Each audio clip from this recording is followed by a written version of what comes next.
Good morning students.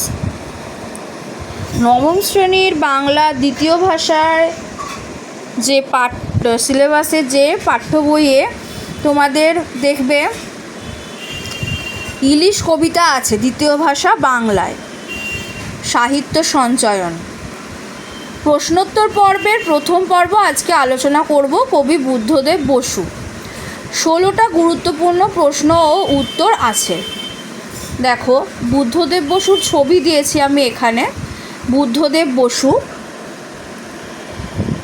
আচ্ছা, দেখো 1 নম্বর প্রশ্ন, ইলিশ কবিতা কার লেখা? উত্তর হবে বুদ্ধদেব বসুর। ইলিশ কবিতা কার লেখা? উত্তর বুদ্ধদেব বসুর। 2 নম্বর দেখো, ইলিশ কবিতার উৎস কী? ইলিশ কবিতার উৎস কী?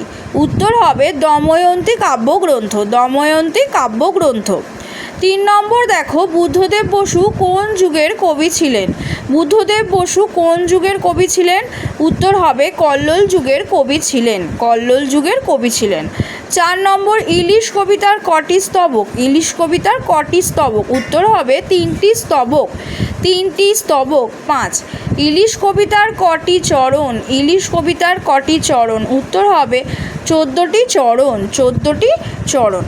6 নম্বর দেখো, কবিতায় কটি নদীর উল্লেখ আছে? কবিতায় কটি নদীর উল্লেখ আছে? উত্তর হবে 2টি নদীর উল্লেখ আছে। 7 নম্বর দেখো প্রশ্ন, কোন কোন নদীর উল্লেখ আছে? কোন কোন নদীর উল্লেখ আছে কবিতায়? উত্তর হবে পদ্মা ও মেঘনা। উত্তর হবে পদ্মা ও মেঘনা। 8 নম্বর দেখো, পদ্মা ও মেঘনা কোন দেশের নদী? পদ্মা ও মেঘনা কোন দেশের নদী? উত্তর হবে বাংলাদেশের নদী। উত্তর হবে বাংলাদেশের নদী। পরের প্রশ্ন দেখো, শতাব্দীর শব্দটি কোন সমাসের অন্তর্গত? শতাব্দী শব্দটি কোন সমাসের অন্তর্গত? উত্তর হবে দ্বিগু সমাসের অন্তর্গত। দ্বিগু নয়, দ্বিগু হবে, এটা ঠিক করে নাও প্রত্যেকে। দ্বিগু সমাসের অন্তর্গত।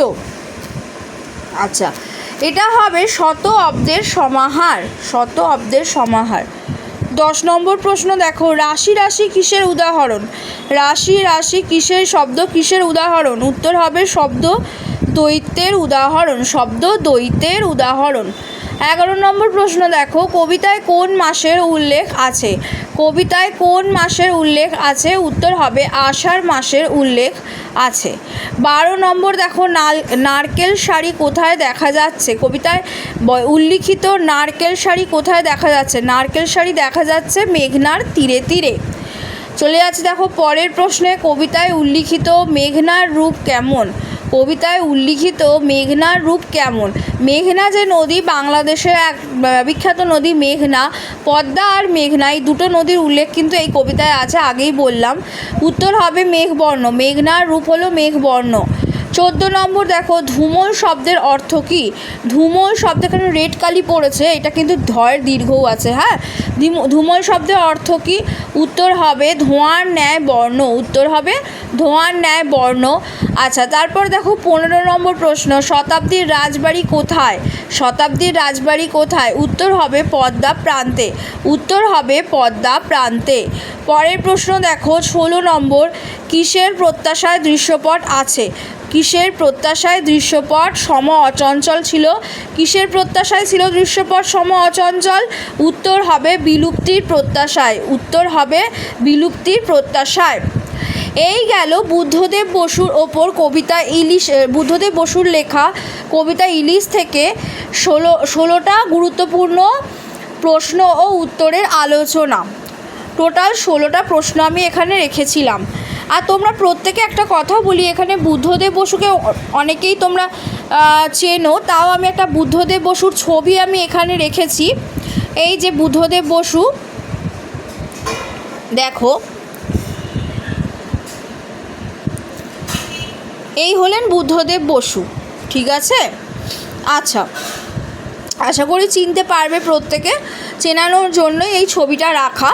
প্রত্যেক সাহিত্যিককে কিন্তু তাদের লেখার মাধ্যমে চিনতে হয়। তাদের লেখা যেমন, লেখা সম্পর্কে যেমন বা রচনা সম্পর্কে যেমন জানা দরকার, তেমনই কিন্তু তাদেরকেও চিনতে হয়, যেমন বুদ্ধদেব বসু, তারপর ধরো অন্যান্য যে সমস্ত কবি বা সাহিত্যিক রয়েছেন তাদেরকে চেনা দরকার, সেই জন্যই আমি কিন্তু ছবি রেখেছি। যাকগে, ইলিশ কবিতার কটি চরণ প্রত্যেকে জানো, 14টি চরণ আলোচনা করে দিলাম। এবার আমি বুদ্ধদেব বসু সম্পর্কে কিছু তথ্য আলোচনা করব। যেমন তোমাদের দেখবে কিছু তথ্য আছে যেগুলো জেনে রাখা খুবই দরকার। যেমন বুদ্ধদেব বসু 1908 সালে জন্মগ্রহণ করেছেন, 1974-এ মৃত্যু ওনার হয়েছে। কবি তিনি ছিলেন একাধারে কবি ছিলেন, ঔপন্যাসিক ছিলেন। তোমরা প্রত্যেকে জানো, অনেকেই জানো, যারা নতুন, যারা অনেক দিন ধরে বুদ্ধদেব বসু সম্পর্কে চর্চায় আছো তারা তো জানোই।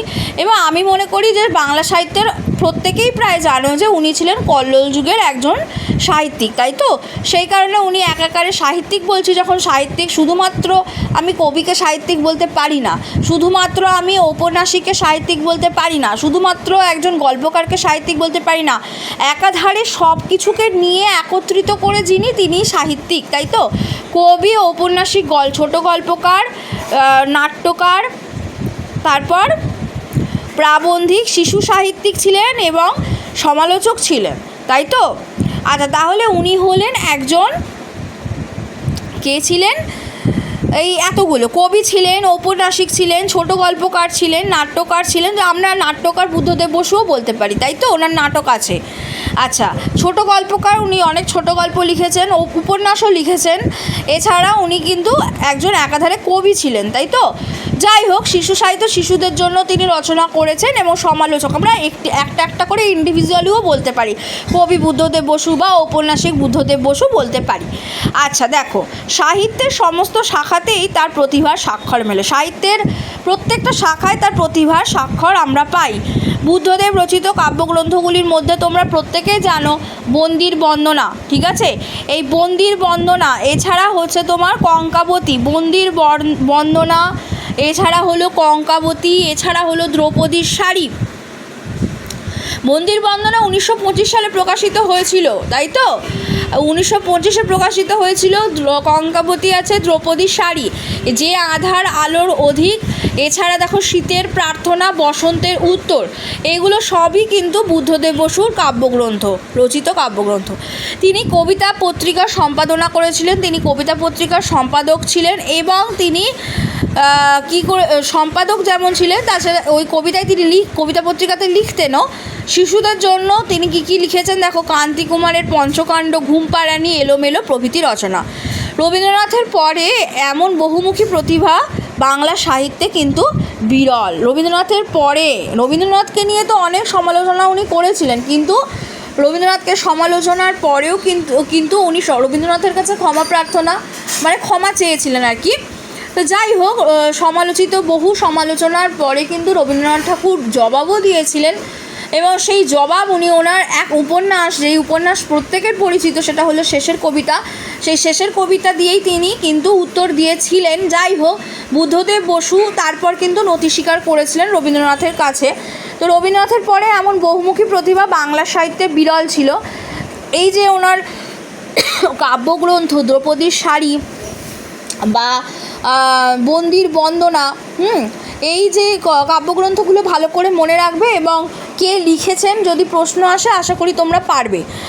এই গেল 16টা প্রশ্নোত্তর পর্বের আলোচনা বুদ্ধদেব বসুর ওপর, ইলিশ কবিতার ওপর, বুদ্ধদেব বসুর লেখা ইলিশ কবিতার ওপর। আজকের আলোচনা এই পর্যন্তই। পরের ক্লাসে থাকবে পরে আরও গুরুত্বপূর্ণ কয়েকটা প্রশ্নর দ্বিতীয় পর্ব, ঠিক আছে? সম্পূর্ণ কবিতা তবে শেষ হবে। আর ক্লাসটা অবশ্যই তোমরা সার্চ করে পড়ে নিও, আমি সেখানে অন্তর্নিহিত তাৎপর্য বুঝিয়ে দিয়েছি, ঠিক আছে? আজকে এই পর্যন্তই। Thank you.